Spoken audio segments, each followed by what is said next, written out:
நேயர்களே, இப்போ நம்ம பார்த்துட்டு இருக்கிற மூலிகை தான் முசுமுசுக்கை. இது ஒரு கொடி வகை தாவரங்க. இதனுடைய இலைகள் மிகவும் சாஃப்டாக இருக்குங்க. இது ஒரு சிலருக்கு வந்து பார்க்கும்போது மோஷன் பிரச்சனை இருக்குங்க. இதை ரெகுலராக தொடர்ச்சியாக இரவு நேரத்துங்களில் ஒரு 3 இலைகள் சாப்பிட்டுட்டு வரும்போது அவங்களுக்கு மோஷன் பிரச்சனைகள் சரியாகும். அதே போல் சுவாச பிரச்சனை இருக்கக்கூடிய நபர்களுக்கு சுவாச பிரச்சனையும் சரியாகுங்க. செரிமான பிரச்சனை இருக்கக்கூடிய நபர்களுக்கு செரிமான பிரச்சனைகளும் சரியாக்கும். ஒரு சிலருக்கு உடல் அலர்ச்சி இருக்குங்க. அந்த அலர்ச்சி பிரச்சனையை இது சரிப்படுத்தும் அப்படிங்கிறத கூட பார்க்குறோம். இது வாதம், பித்தம், கபம் இதை சமநிலைப்படுத்தக்கூடிய ஒரு மூலிகையாக இருக்குது.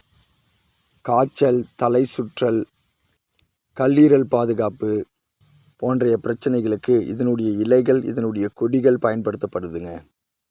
உதாரணமாக இதை துவையல் செய்து எடுக்கலாம், அல்லது இதனுடைய பவுடரை ஒரு 1/2 கிராம் அளவு எடுத்து சுடுதண்ணியில் போட்டு இதை பருகலாங்க.